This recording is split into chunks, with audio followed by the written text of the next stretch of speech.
The hip bone. The hip bone consists of the ilium, which forms the superior boundary of the hip bone. The ilium has iliac fossa, iliac crest, gluteal surface. It forms the 2/5 part of the acetabulum. The acetabulum articulates with the head of the femur to form the hip joint.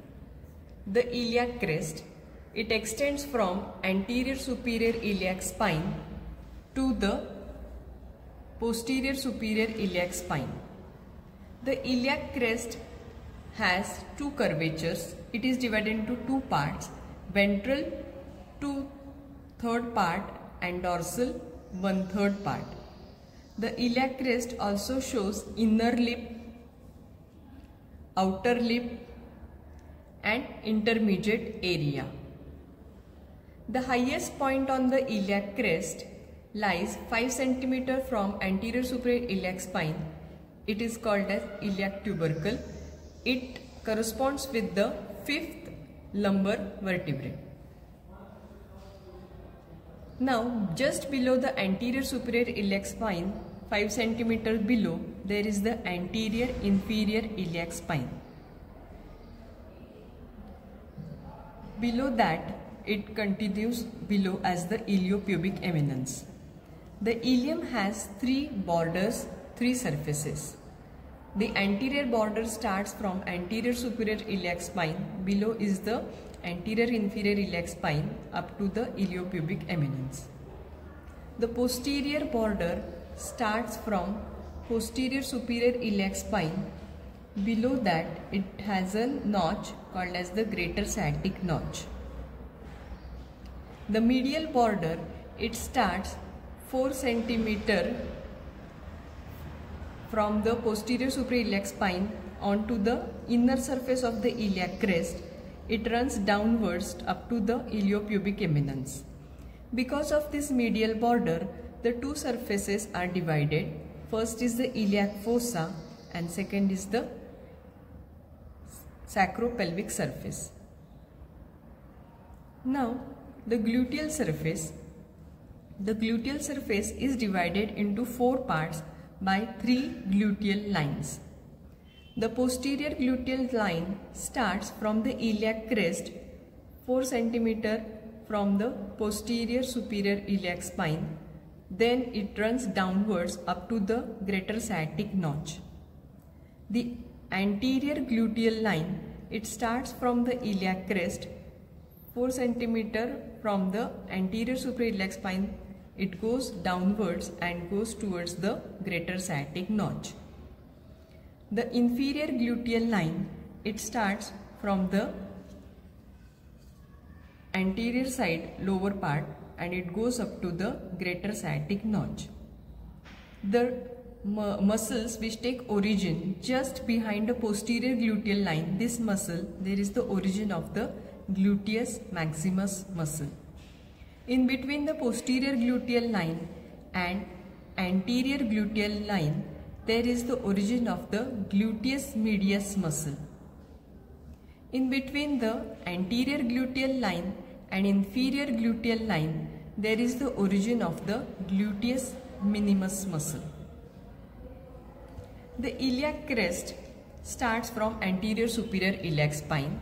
The anterior superior iliac spine gives attachment to the inguinal ligament.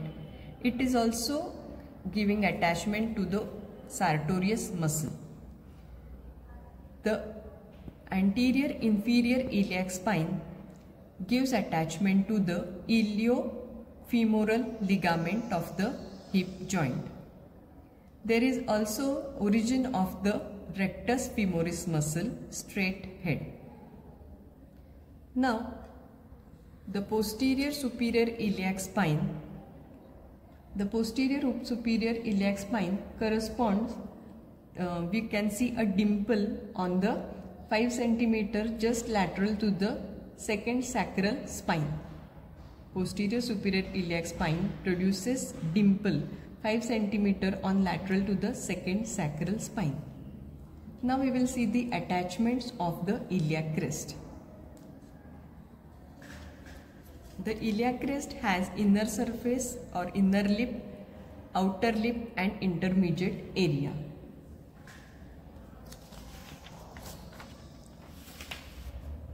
The inner lip gives origin to the transversus abdominis in the anterior two-third. It is also attached to the fascia transversalis in the anterior two-third. Then in the posterior one-third, it gives attachment to the quadratus lumborum. It is also attached to the thoracolumbar fascia, inner lip. Now, the intermediate area of the iliac crest, it gives origin to the internal oblique muscle in anterior two-third part.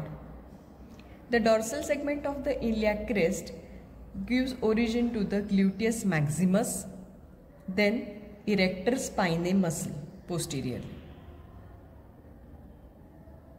Now, the outer lip of the iliac crest. The outer lip of the iliac crest gives attachment to the fascia lata, and it also gives origin to the tensor fascia lata muscle. There you can see insertion of external oblique muscle in anterior two-third part. In the posterior one-third part, there is the origin of the latissimus dorsi muscle. So this was the all attachment of the iliac crest. Now we will see the attachment of the iliac fossa. The iliac fossa is separated from the sacropelvic surface by the medial border. The iliac fossa gives origin to the iliacus muscle. The sacropelvic surface is divided into the auricular part which articulates with the sacrum to form sacroiliac joint. The pelvic surface, this pelvic surface forms the lateral wall of the true pelvis. Now, it gives attachment to the piriformis muscle, pelvic surface. And also we can see attachment of the upper half of the obturator internus muscle. Now, we will see the attachment of the reflected head of the rectus femoris muscle. This is just above the acetabulum. There is the origin of the reflected head of the rectus femoris muscle. The margin of the acetabulum also gives attachment to the capsular ligament of the hip joint.